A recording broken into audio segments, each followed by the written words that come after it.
Welcome back to Unapologetically Woman. We're celebrating phenomenal women all across Kentucky who make no apologies for their perspectives or the impacts that they're making in the community.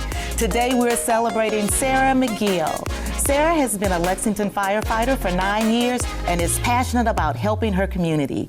Unapologetically Woman, Sarah McGill, that's you. Welcome. Thank you. Thank you for having me. I'm so honored to have you here today to celebrate you. Thank you. Appreciate it. Tell me, how did you get into firefighting?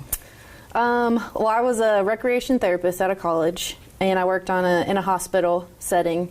And I enjoyed my patient contact and interacting with people, but it wasn't enough for me. So I did some medical sales, and I just needed something more fulfilling, more challenging, and someone recommended being a paramedic. So I started doing some volunteer firefighting, and I fell in love immediately. It's just mentally, physically challenging, exactly what I wanted. Felt like it was something I could do to make a difference. And so I began that, and I haven't stopped since. And so you say you're not bothered by being a woman in a male-dominated field. Oh, not at all. What's that like, though? Honestly, it doesn't really cross my mind. We all have to do the same job. We're all doing the same thing day to day. I think the focus is more on each day being better than I was the day before, trying to be the best firefighter I can be versus maybe trying to be better than the guys, or, comparing myself to the guys. More comparing myself to myself and trying to be better. You compete with you. Yeah, exactly. It's you versus you every day. Go out, try to be better, try to do what you can for the community, for your crew, for your fire department, and just be the best you can be. So one of the things that I read about you is that you don't want to be known as being, when you retire, you don't want to be known as being a great female firefighter. Yeah, I want to be known as a great firefighter, period. Like I said, we all do the same things. I don't want to be like, oh, she's pretty good for a female firefighter. I want anyone in this fire department to feel comfortable jumping on a truck with me, going into a burning building, going into a bad situation, and be able to trust that I'm going to be there for them and whatever they need. And the same for them to me. We have a mutual respect, and they can count on me to get the job done. Being a woman is not a weakness. No, exactly. It shouldn't even play a factor. So the next thing that I want to know about firefighting is, do you ever just get on that truck and just haul it down New Circle Road? Well, what does that feel like? That's a how many ton truck? It's pretty fun. Yeah, it's close to 50,000.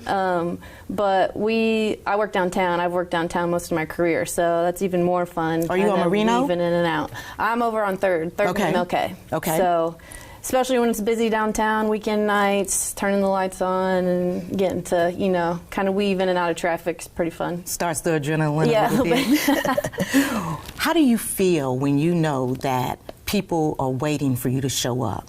Because they're in a time of desperation or need, or something's wrong if you're showing up on the scene. Yeah, I mean, it's definitely kind of get your blood pumping a little bit, get your adrenaline going, because you want to be able to get there and fix it. Firefighters, no matter who you are, that's one of our biggest things, the biggest qualities is we want to fix everything. We want to be able to fix it. So, I think in the heat of the moment, you don't really think a whole lot. You just kind of go, revert back to training, get there and do what you can. But definitely it's exciting, on the way to runs, you're thinking about what maybe you're going to find when you get there, trying to prepare mentally. But once you get there, you kind of just kick it into gear and go. And go after it. Yeah. What has been the hardest thing for you to overcome being a firefighter? I think probably just dealing with more of what we see. I've been doing this for 9 years, so there comes a point, I think, probably in everyone's career, you see a lot of negative things, you deal with people at their worst moments, see a lot of bad things happen to people, and that can get to you sometimes. So it's just mentally trying to keep yourself up. You've got to make a conscious decision every day to go in, stay positive, and keep your spirits up, keep positive, want to do great, don't let it get you down, and try to do better than you did the day before. So. Well, and I'm going to tell you, you have a lot of women that look up to you because you do some positive affirmations. You remind yourself that you're great every single day. Yeah.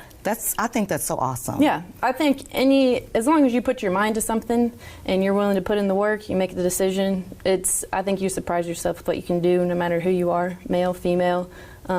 So every day you wake up, you've just got to, from the get-go, know, hey, I'm going to go get it today. I'm going to get with it today. Exactly. That's it. What you doing? I'm going to save the world. That's what I'm going to. Exactly. Wow. Yes, I'm a girl fan today. That's what I'm doing. Tell me about the combat challenge. The combat challenge is, they nickname it the hardest 2 minutes in sports. So you're in full gear, breathing air, and it's kind of like a firefighter obstacle course, basically. There's different events that you do. You're trying to do it around the 2 minute mark. You do all kinds of different physical things. It's very physically demanding, mentally demanding. It's a lot of fun. It brings firefighters from all over the country, all over the world together, and a lot of like-minded firefighters that are there to be better, do better. Physical fitness is a big thing in our career. You know, the more fit I am on a scene in a fire, the less I'm thinking about how I can't breathe or how tired I am, the more I'm thinking about what needs to happen next and what I can do to make the scene better, the situation better, and the more I can pay attention to what's going on around me. So physical fitness is a big thing, so it brings a lot of like-minded people that are passionate about what they do, and want to be better together. So it's a ton of fun. You know, we go out and it's hard. It's miserable for 2 minutes, but then you finish and you're ready to do it again. You're exhausted, but you're proud. Yes, exactly.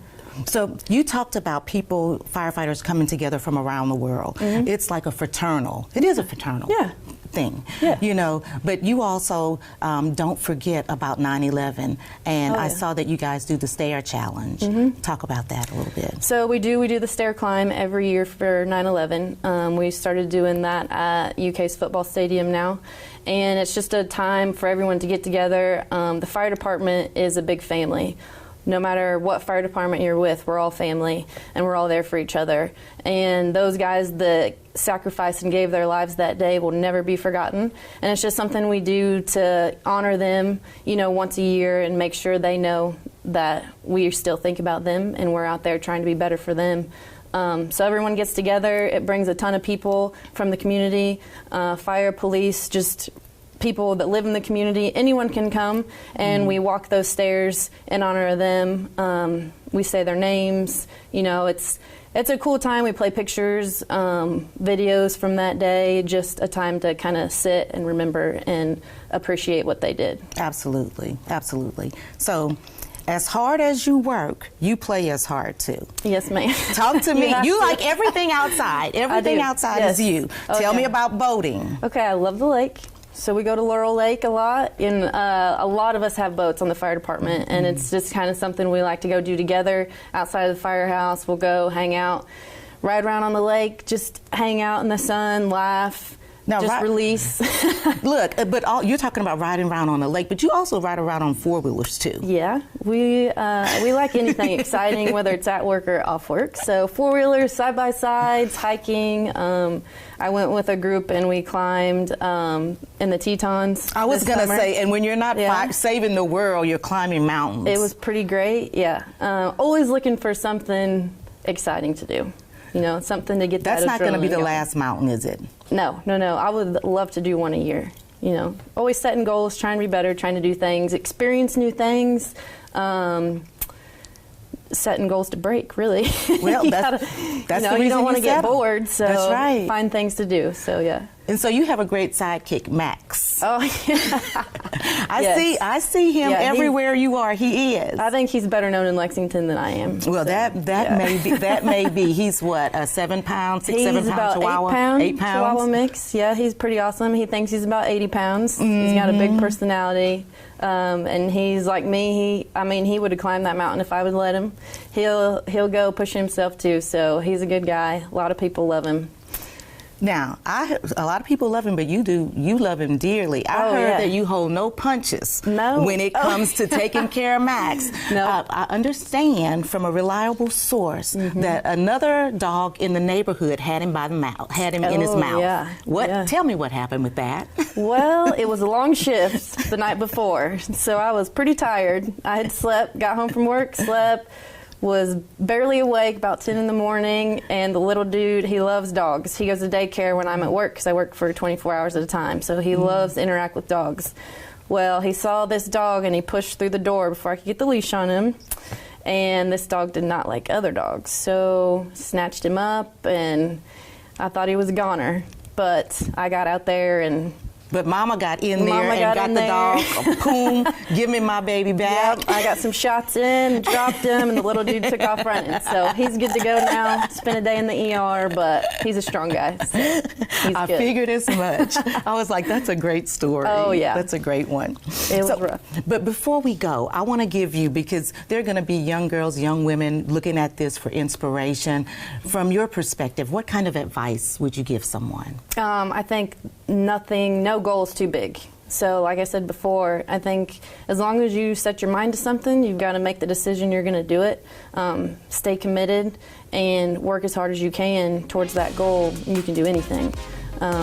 You've just got to work hard. It's really not that hard. Everyone, you can always strengthen skills, sharpen skills if you work hard. And it's not hard to work hard.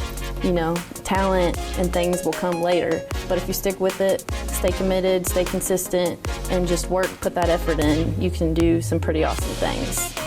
Thank you so much for being here today. Ma'am. I have truly enjoyed it. I appreciate it. Thank you. Continue to join us as we celebrate other phenomenal women just like Sarah McGill, who are changing things and trailblazing in the communities. We'll talk to you soon.